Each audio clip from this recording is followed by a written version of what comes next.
El puente que construyó el diablo, leyenda de Durango. La tradición oral que entre los duranguenses se transmite de padres a hijos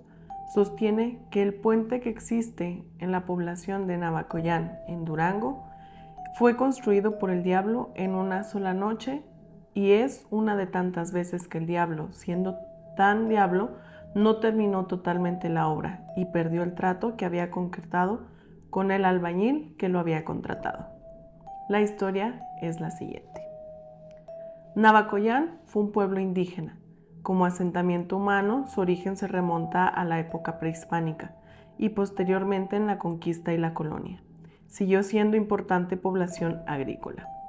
Al decir de la tradición, desde su origen presentó problemas serios en la época de lluvias, la presencia del río que corre cerca de ese lugar y cuando aumenta su cauce. Crece tanto que interrumpe el paso por varios días, incomunicando a la región y dificultando la comunicación con la ciudad de Durango. Parece ser que desde los tiempos prehispánicos se improvisaron puentes frágiles con troncos de árbol, los cuales nunca garantizaban una seguridad de servicio eficiente.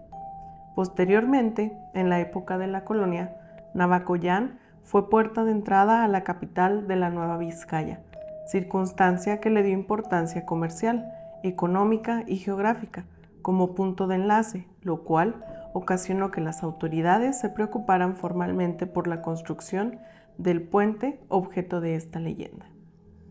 La falta en este tiempo de la ingeniería civil, como disciplina encargada de calcular resistencias, capacidad de carga, extensión de cobertura y demás elementos que determinan la mayor eficacia en la construcción de un puente como medio de comunicación, ocasionaban que en ese lugar se construyera cada año en época de sequías o en época de secas un puente que representaba grandes costos y fuertes erogaciones para los dueños de la hacienda, y en cada época de lluvias era arrollado por la corriente. Entonces, se destruían en totalidad los puentes que se construían.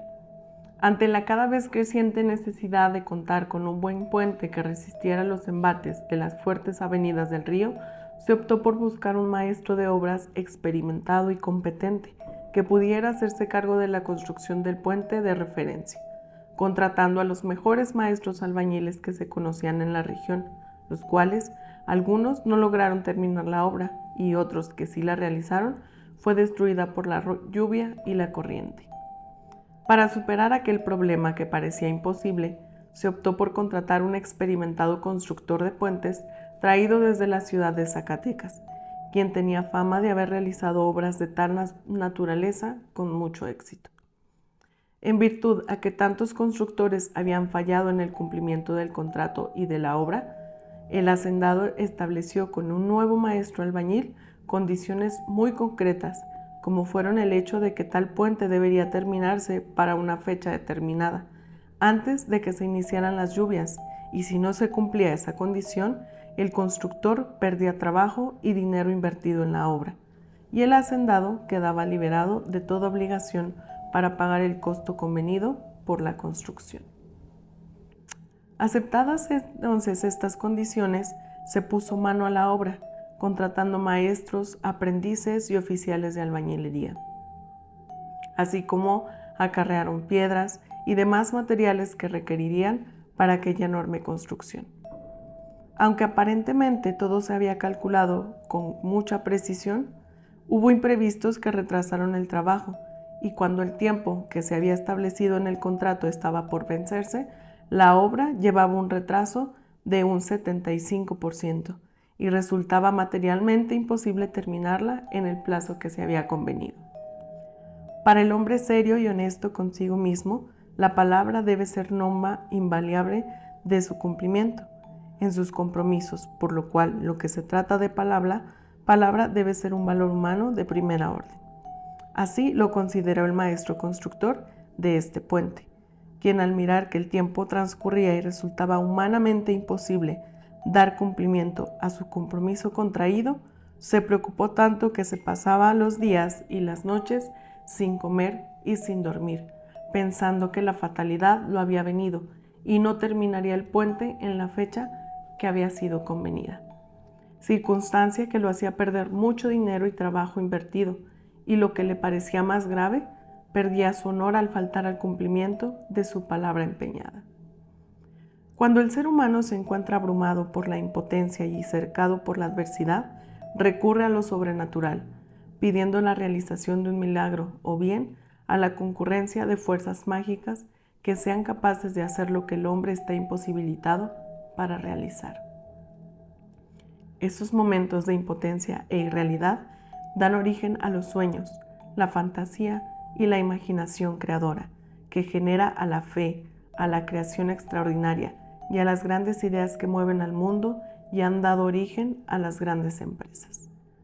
En el caso del albañil de esta leyenda, se dice que en el momento supremo de su angustia y enorme desesperación, manifestó que por tal de no quedar mal en el compromiso que había contraído y cumplir su palabra de honor, estaba dispuesto incluso a entregar su alma al diablo, si es que le ayudaba a construir aquel puente. Tanto fue el poder mental de su concentración y comunicación hacia el infinito, que en ese preciso momento se presentó ante aquel hombre un curro vestido de negro, quien le ofreció su ayuda a cambio de disponer del albañil en cuerpo y alma. Se cerró el compromiso cuando el sol ya se había ocultado y llegó la noche. El albañil, ansioso de presenciar la obra que realizaría el diablo y los recursos que iba a emplear para terminar en una noche aquel puente que representaba meses de trabajo, no se desprendió del lugar y sintió una profunda desconfianza cuando advirtió que las horas transcurrían y el trabajo aún no se iniciaba. Descorazonado por el incumplimiento del compromiso, ya se sentía derrotado cuando llegaron las 12 de la noche y cantaron los gallos uno a uno. Al terminar de cantar el último gallo,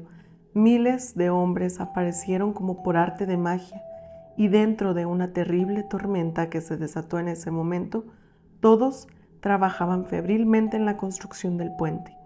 El hombre, absorto, contemplaba que la construcción avanzaba precipitadamente y el maestro mayor o director de obra, nada menos que el hombre vestido de negro que había concertado el compromiso de la construcción.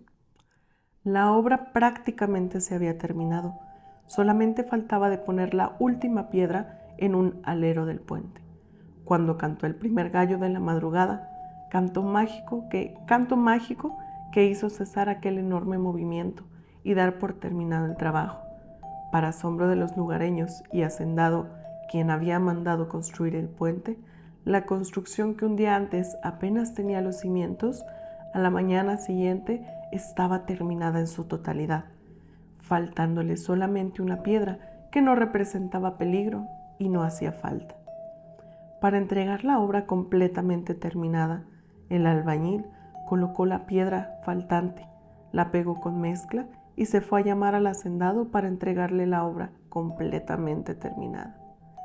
Grande fue la sorpresa que al regresar la piedra estaba fuera del muro y no había señal alguna de que antes él la hubiera pegado. Así el puente de Navacoyán fue terminado faltándole solamente una piedra, la cual quedó así para siempre. Una vez que el maestro entregó dicha obra y recibió el dinero del contrato, se encontró con el diablo, quien le dijo: «Vengo por ti para llevarte para el infierno conforme el trato que hicimos». El albañil le contestó: «No cumpliste con lo tratado, porque te faltó de pegar una piedra». En el preciso momento que el maestro, dándose unos golpes con las palmas de la mano en los lados del pantalón para simular el aleteo de un gallo, pronunció fuertemente: «Kikiriki, kikiriki, kikiriki». El diablo desapareció y nunca volvió a molestar al maestro albañil, con lo cual demostró que aceptaba su derrota y se mostró como personaje de honor y de palabra. La leyenda es hermosa por la fantasía que la conforma. No se repite su trama en alguna otra conocida de México, como llega a suceder con La Llorona, con El Corralón Encantado y otras tantas, lo cual le da un sentido de originalidad y la hace típica del folclore de Durango.